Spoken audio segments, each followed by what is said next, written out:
Yo, yo, yo, yo, yo, yo, yo, yo, yo. What up? It's your boy Rob coming back at you once again with another video. And I'm sorry if it sounds like I'm rushing. It's because I am. So before we get started, please do me a favor. Hit the like button on this video. Smash it up. You know what I'm saying? Go to Blacklight Revelations 1 and Blacklight Revelations 2. Please make sure that you hit that bell so that you are notified every single time we drop a dope ass video or go live. All right? And make sure you hit up that about page and follow us on all of our other social medias, okay? So one of the things that I wanted to do is warn people, don't fall for the old Tuskegee trick again, okay? So if you haven't noticed, there's been an increased push using blackface to try to advertise the COVID-19 vaccination. And they've already told you about this. Dr. Fauci himself, he said that he wanted to ensure trust. All right, he wanted to get trust from the minority communities in order for them to take the vaccines. All right, so let's get into this. All right, we will get into this very soon. All right, so here it says COVID DDay, and I don't know if you guys follow me on TikTok. You can go to Blacklight Revelations on TikTok, follow us up. All right, we posted a video of DDay in the UK because the UK authorized their COVID vaccine before we did, and they also called it DDay. It's called DDay because DDay was a pivotal point in World War II, where the tide turned for the Allies against the Axis, okay?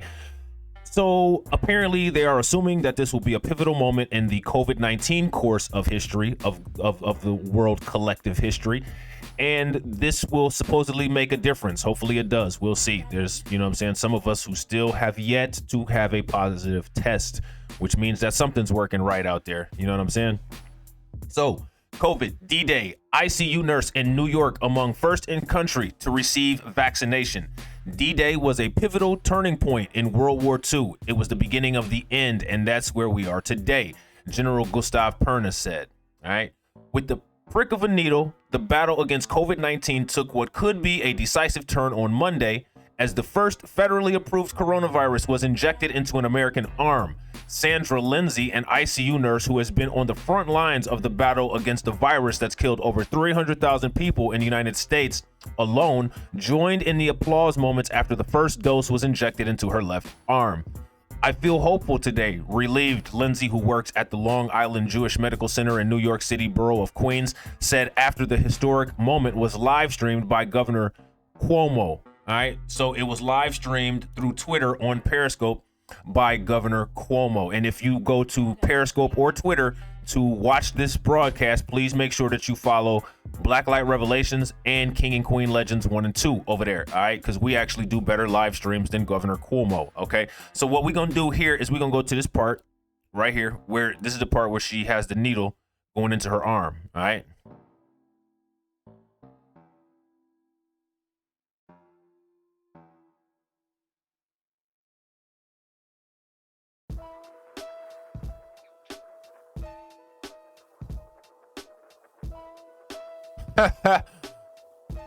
If it'll play, doesn't look like it's gonna play, but it is what it is. So here it says watch live as the first person in New York gets vaccinated, and as you can see, they have a black doctor administering the vaccination and they have a black nurse getting it. And this is a I'm gonna cut this off real quick, because what I want to tell you guys is that usually nurses administer vaccines. That's not something that doctors usually do.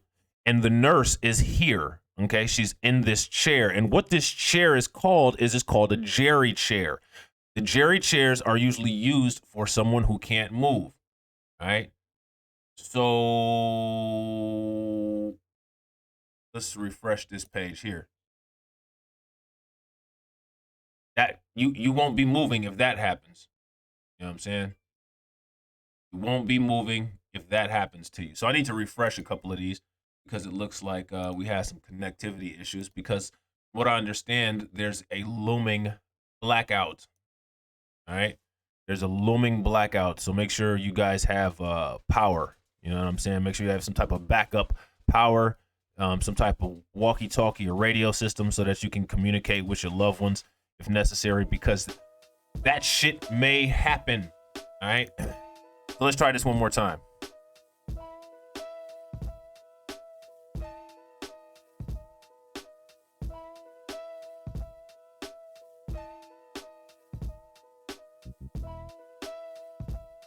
Yeah, it's just spinning. It's just spinning like how those civil rights leaders were on Joe Biden's middle finger in that meeting.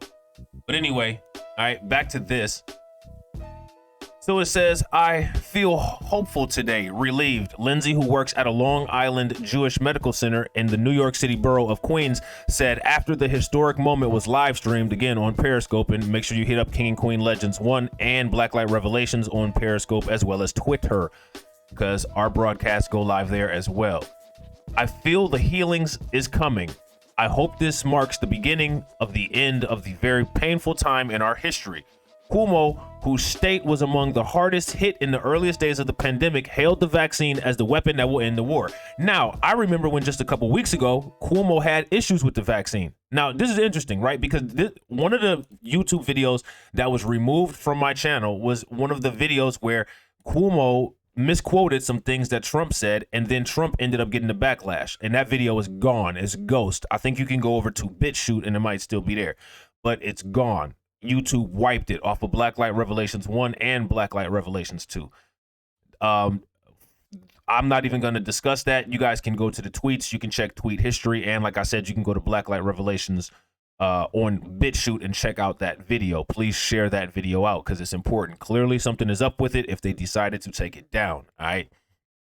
So here it says, how fitting that she was the first to get the shot. New York City Mayor de Blasio said of Lindsay. Within minutes, President Donald Trump posted on Twitter, first vaccine administered. Congratulations, USA. Congratulations, world. Now, there's two ways that you can spin this because everybody likes to spin Donald Trump, right? Everybody likes to take Trump out of context. They like to do all kinds of stuff. So Trump created, as he always does, an America First policy, right? So the America First policy was that Americans get this vaccine first. So if you do not feel comfortable, you know what I'm saying, with coronavirus circulating around in the atmosphere, and you are someone who is not opposed to vaccinations, Trump created policies to ensure that Americans get the vaccine first if they want it. All right. It's consistent with America First. It's consistent with being a, quote, nationalist, right? Notice how this nationalism facilitated the ability of a woman who wanted to get the COVID-19 vaccine to be able to get it first. What color was that woman? She was black. So see, you can always spin anything. People can sit there and say that Trump was racist, but Trump actually made it so that a black woman who wanted to get the COVID-19 vaccine was able to get the vaccine. So you got to pay attention. People can spin anything any kind of way that they want to. Then some people are going to spin it and say Trump is forcing these vaccines on people. You know what I mean? Like, that's just how it is. People are just insane. You know what I'm saying? They don't look at facts. They don't look at exactly what happened. This woman volunteered for the vaccine. You know what I'm saying? It's not something I would have done, but she did, and she was able to get it because of Trump's America First policy. Now, it's interesting because in the beginning, when this first happened, Governor Cuomo said that he didn't trust any vaccines coming out under the Trump administration. He said that he was going to wait until Joe Biden was either the president or he was going to install state-regulated quality control checks. That's what he said. He said, we're going to have our own separate quality control checks because I don't trust the FDA under the Trump administration. He said that he didn't trust Operation Warp Speed as it was headed by President Trump. You know what I'm saying? That's what Cuomo said. Those are his words. It's right there on Twitter. And on the New York governor's website, I believe they also have those words. Those words came from an interview that he did on Good Morning America. I think you can even go to Good Morning America's tweets, and you can go to Governor Cuomo's tweets, and they're all there. And CNBC also did an article on it. They should have it on CNBC as well. Okay? So now it says, developed by the German company BioNTech and its U.S. partner Pfizer, the COVID-19 vaccine was given emergency use authorization by the Food and Drug Administration on Friday night. All right. The first trucks bearing the doses departed Pfizer's plant in Portage, Michigan on Sunday, and the company expects to deliver 2.9 million doses to 636 predetermined locations by the end of this week. Now, what I'm interested in is that these require ultra cold refrigeration units. Go to Blacklight Revelations 1 and go check out the video that I did. And the video that I did talks about the high demand, low supply, ultra cold refrigeration units that Pfizer's mRNA vaccine is required to be stored in. Now, I don't know how they got through that logistical bottleneck, but apparently somehow they did, which is a good thing for people who are interested in the vaccine. So, that's a good thing. Apparently they got through that, or they didn't, and they're just not saying anything. Who knows? All right. So now here it says, by Sunday evening, an American airline Boeing 777-200 packed with vaccines had taken off from Chicago O'Hare International Airport bound for Miami, Florida, a state that has reported more than 1.1 million cases of coronavirus. Now, mind you, remember when these vaccines are administered, they're not going to do anything to the cases. The vaccine doesn't do anything for people that already have COVID-19. The vaccine is a preventative mechanism to prevent contracting COVID-19. All right. So here it says the cavalry is on the way, says Dave Chukosky, the New York City Health Commissioner, on Monday. It was at the start of what is shaping up to be a colossal logistical challenge, with cargo trucks and planes fanning out across the country. All the while, these vaccines must be kept, at minus 94 degrees Fahrenheit. Minus 94 degrees Fahrenheit. That is a lot. Imagine how hot it is on a hot day. That's just how cold it is inside of these refrigeration units. Transported to their destination in special boxes packed with dry ice. So that means it's just some type of nitric oxide or nitrous oxide, I believe NO2. You know what I'm saying? The cryogenically stored, just like Han Solo for all you Star Wars fans. You know what I'm saying? We now believe that the first individuals will be vaccinated in the Commonwealth tomorrow morning, Kentucky Governor Andy Bashar said in a statement on Sunday. We are less than 24 hours away from the beginning of the end of this virus. All right. So here it says everything's on time, no disruptions. We're very, very excited. But nobody says thank you to President Trump for doing this, because we wouldn't have this if it wasn't for President Trump's Operation Warp Speed. That is a fact. His name is the signature that is on Operation Warp Speed. And Operation Warp Speed is why these vaccinations are getting done so quickly. Right now, still salvation is a long way off. Most Americans won't receive the shots until well into next year. And it will take some time to even make a dent in a pandemic that is killing thousands of people across the U.S. every day.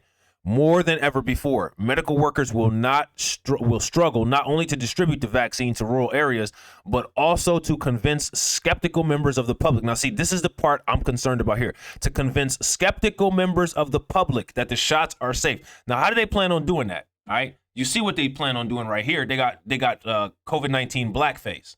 You know what I'm saying? That's one sketch. That's what they're talking about without saying it. See, they got COVID-19 blackface. They found a black doctor. And they found a black nurse, you know what I'm saying? And this black on black crime right here. You know what I'm saying? So now those are the skeptical people in the public that they're talking about. Okay. So here it says Secretary of Health and Human Services, Alex Azar, tried to reassure Americans on Monday, telling the Today Show that the vaccine had gone through every aspect of the FDA process with integrity and transparent data. All right. Integrity and transparent data. So I'm going to show you some transparent data. You know what I'm saying? All right. Here goes some transparent data for you right here. How you like this? You like that? Here goes some transparent data, right? This is from the UK. This is from the UK DDay. Here we go. All right. Here goes some more transparent data for you. All right. How you like this? You like that? That's some transparency for you, right? You know what I'm saying? How about that? That's a good transparency right there. You know what I'm saying? Can you see it good? So if you are recommended to get it and it's available for you, please do get it. Protect yourself and protect those around you, he said. All right. Now, see, look at this. This is how I get messed up when I'm reading this, because this says asked exactly. What? How do you start a sentence out asked exactly? Asked exactly how many people would be, see, how many people, actually this should say, asked exactly how many people would be vaccinated and how quickly. But here they said ask how may. So whoever the editor is from CNBC need to have Donald Trump say you're fired, because, you know what I'm saying, they're not catching typos. Azar said several times that it was up to our nation's governors to decide the specifics. All right. So let's go back up here real quick. Skeptical members of the public. Why would anybody in the public be skeptical? Well, here's a reason. Okay. Pseudoscience. Yay, more Kang pseudoscience. The Tuskegee syphilis study. You know what I'm saying? More pseudoscience. All right. The Tuskegee syphilis study, also known as the Tuskegee syphilis experiment, the Tuskegee study of untreated syphilis in the African American male, U.S. Public Health Service syphilis study at Tuskegee or Tuskegee experiment was a clinical study. Remember, they love those studies. Conducted between 1932 and 1972 by the U.S. Health Service and the Centers for Disease and Control Prevention. The purpose of this study was to observe the natural history of untreated syphilis. All right. Now, there's nothing wrong with that. The only problem is the African American men in the study were told that they were receiving free health care from the federal government of the United States. They were told. See? So here they're told that everything is all good. Right? Here they used COVID blackface. You know what I'm saying? See that? Now, here they used syphilis blackface. See that? Eunice Rivers. Eunice Rivers, back then, during this time period, is the equivalent to these two. All right? See that? See how they do? Trust us. No, I don't think so. Sorry. You know what I'm saying? So here it says, over the weekend, General Gustave Perna, Chief Operating Officer of Operation Warp Speed, likened the distribution operation to the 1944 Normandy landing, the Allied invasion that began the liberation of Nazi-occupied Europe, which is interesting, right? They want to bring in Nazis. So let's talk about some Nazi stuff. You know what I'm saying? Nazis were very interested in what is called eugenics, all right? Eugenics. And a lot of the ways that eugenics are studied are through experimentation, human experimentation. The United States government has a very interesting history regarding eugenics. As a matter of fact, Nazis actually got their model of eugenics from the United States government. All right. So let's check this out. Let's look at this. All right. So this is inside America's horrifying modern day eugenics movement, inhumane treatment. All right. So this is a real thing. All right. Here's some more. North Carolina committed genocide against black people from 1958 to 1968, Duke researchers say. It was based on what? Based on eugenics. All right. So let's watch this video real quick. This is a DM for the selfie queens and unheard themes, the change makers and booty shakers, calling all the lip syncers and out the box thinkers, the ones turning the tables and ditching the labels, paging the climate crusaders, explorers, trailblazers, the ones who make us laugh out loud and the ones who make us proud. To you, to me, to the future we want to see. Let me hear you say, hey, yo. We make today. Steve, the study was co-authored by Dr. William Darity Jr. He is an African-American studies professor here at Duke University. He, along with two others, recently publishing this study. They say they are not at all surprised by their findings, and they hope this will continue and push forward the conversation. They gave me that sterilization. Uh-oh. What'd she say? They gave me that sterilization. Layla Dunstan was one of thousands of North Carolina residents sterilized by the Eugenics Board of North Carolina. How nice. How nice that they did this to this woman. They told me to sign papers. I didn't sign no papers. She was just 13 years old at the time, and her future ability to have children taken away. Pseudoscience. Kang shit. In 2012, public records show she died at the age of 63. I think it just helps us to realize that this really wasn't that long ago. Dr. Rhonda V. Sharp, one of the Yeah, how many of you were alive to deal with this? study's authors, finding that North Carolina's eugenics program specifically engaged in genocide from 1958 to 68, sterilizing unemployed black people who were considered to be part of the, quote, surplus population and likely to be on government assistance. Boom. Wealth gap. See that? See why I'm saying this is urgent? This is important? What was the justification for doing this? And likely to be on government assistance. Now, let's go back. Look at this. Policy intervention to eliminate an undesirable black's surplus. Policy intervention. Government assistance. It's really about eliminating a group of people. And in this instance, it's Black people. The study going further to say the Eugenics Board of North Carolina labeled the people they sterilized as, quote, genetically unfit and undesirable. Boom. Genetically unfit and undesirable. High crime rate, high unemployment rate, low graduation rate.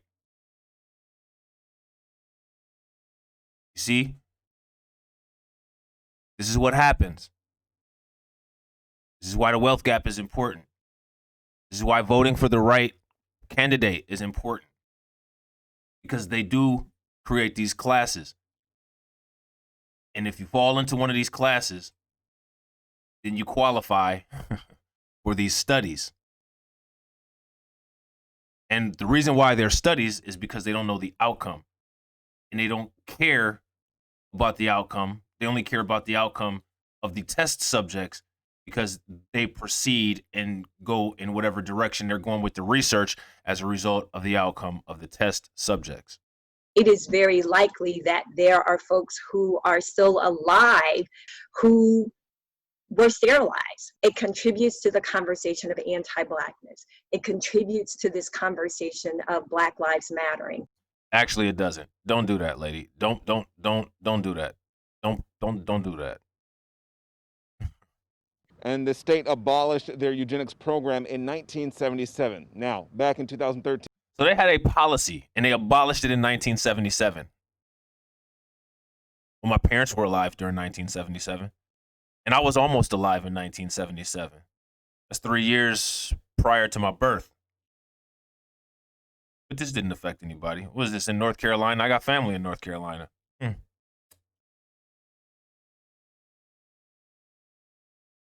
So we talk about everybody. So what about everybody's sterilizations? Right? What about all sterilizations mattering? See how that don't work? But this is pseudoscience, though. You know what I'm saying? Kang shit. The state passed a law that would compensate all of the victims of the state-sponsored genocide. However, not everyone was paid. Some victims. Oh, so let's that's interesting because there's a history of that in the United States as well.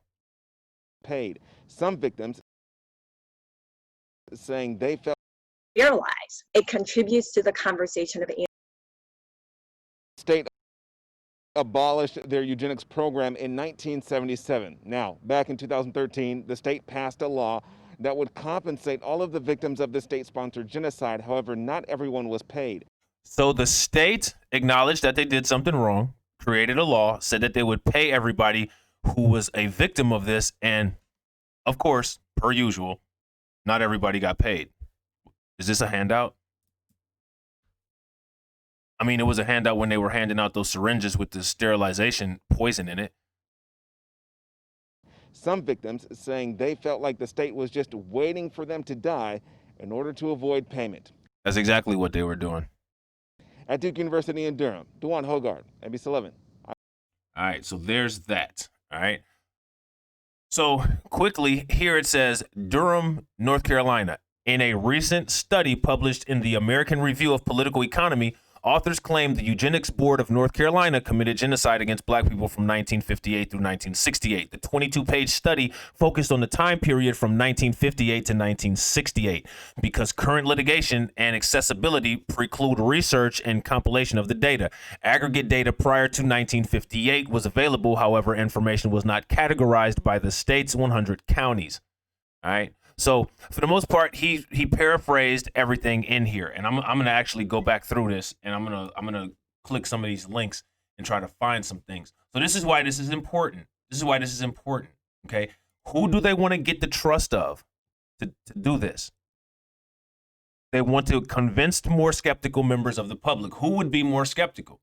Well, I mean, clearly the way that the United States treats everything, anything that black people have went through, everybody else has gone through. So I don't know. Maybe it could be talking about the genocide that was done, or the Tuskegee studies that were done to LGBTQ people, or maybe they're talking about the Tuskegee studies that were done to Latinos, or maybe they were talking about the Tuskegee studies that were done to Native Americans. I don't know. Who are they talking about? Who is the skeptical members of public? You know what I'm saying. So you got Eunice Rivers, who was the political blackface here, right? And we have this nurse and this doctor here. So let's continue. We're gonna go down just a little bit further because there's still some people. I have a TikTok post, and I'm not signed in onto TikTok on this computer. I should have signed in, but there's people that actually believe that this was done to help people. I don't know how this would possibly help people, but yeah, I have a screenshot of that. I can show it one of these days. But the eugenics thing is real. You know what I'm saying? Here's another example of it. All right. 10 disturbing facts African Americans should know about eugenics. And this is from February 25th of 2014. This would get destroyed if they tried to do it today because they don't want people to remember this stuff. All right. So this guy, Francis Galton, was an Englishman who came from a family that became very wealthy from slave labor. He is the father of eugenics and coined the term in 1883. All right. So this guy, you know what I'm saying? He coined the term eugenics in 1883. So he invented eugenics and got rich off of slave labor. In order to promote the idea of eugenics, a eugenics society was formed, and it was galvanized in a social movement that began in America with the sole intent. All right. It began in America with the sole intent of wiping out the black population through selective breeding and sterilization. What did they do to this woman here in North Carolina? They sterilized her. Go watch my video that I did from earlier and pay close attention to the part where Bill Gates speaks. All right. This is important. Okay. One of the reasons why this is important is because I want to see my grandkids. I want to have grandkids, and I won't be able to do that if my daughter is somehow sterilized. Okay. So, you know, my bad. In secret, it played a significant role in the culture of the United States prior to its involvement in World War II. So here we go. We're talking about World War II. What do they call this? What is the celebrated day of this deliverance? DDay. All right. You see where I'm going with this? You guys see where I'm going with this here? Okay. I do not join in the belief that African are equal in brain or heart. So then you got some, I would say some things, but, you know, I don't want to, you know, it is what it is. But there are some things that can be presented that can prove this. You know, it's not pseudoscience. It's actually stuff that, you know, other people wrote. And if necessary, I will definitely do a video and bust those subjects wide open. All right. But he says that I do not join in the belief that the African is our equal in brain or heart. I do not think that the average Negro cares for his liberty as much as the Englishman. Well, that's probably because during that time we didn't have any liberty. You see, this is the rose-colored glasses. How can you care about liberty if you are black in the United States in 1883? It didn't exist. The concept of liberty didn't exist for you. So, of course, people wouldn't care about a concept that didn't exist for them. But see, this guy couldn't grasp that because in his mind, he thought that the sole duty was for these people to serve him for his entire life. So here it says, or as a self-born Russian. And I believe that if we can in any fair way possess ourselves of his services, we have an equal right to utilize them for our advantage. Right? Like crash test dummies. All right? See, we got two crash test dummies here. All right? That's what these people are, is crash test dummies. That's what they call gang. When you're initiated for a gang, before you actually make the initiation, they call you a crash test dummy. And the reason they call you a crash test dummy is because they're vetting you to make sure that you do everything that they say, to make sure that you know where your loyalty is. Just like how the crash test dummies are put in a car to make sure that the safety mechanisms in the car work. How do you find out? You use a crash test dummy. You do a crash test. So this is a crash test, and these are 2 crash test dummies. All right. So that's it. All right. Pretty simple. Very simple concepts. All right. So when we go back into this article, all right, it says, meanwhile, congressional leaders have set a Friday deadline to pass legislation to keep the government funded. And they say a COVID-19 aid package should be attached to it. Democrats and Republicans remain at odds about exactly what should be included in the deal. I think a life insurance policy should be included in it. All right. And the reason why I think that a life insurance policy should be included in it is because it is right here. Okay. All right. Life insurance policy. You know what I'm saying? Sometimes things don't work out for crash test dummies. Sometimes, you know what I'm saying, the head pops off when they hit the wall or the airbag don't deploy. Crash test dummy. You know what I'm saying? So let's go back here. All right. Let's see what they say on Twitter. Why don't you participate in a half-screen live shot as businesses from across the state go dark? And like I said, there you go. We're talking about going dark. All right. And then we got, you know, people saying all kinds of stuff. Oh, yeah. And this lady is actually telling the truth here. Say what? She telling the truth. Because better safe than sorry. You do know it's a 2-shot vaccine, right? It won't fully go into effect until 2 weeks after your second shot. So keep wearing the masks. And it won't hurt to wear it an extra month or 2 after you get your second dose, just as added safety. So clearly this, you know, person, they kind of know some things. All right. So this person, Jay, here says, to get the Black and minority communities on board, notice how it's a Black woman being tested first. And that's not the only thing that they did. That's not the only thing that they did. Not only did they test the Black woman first, they had a Black doctor testing her. They did it on live stream. And then guess what? Now we got this, more COVID blackface. Vaccine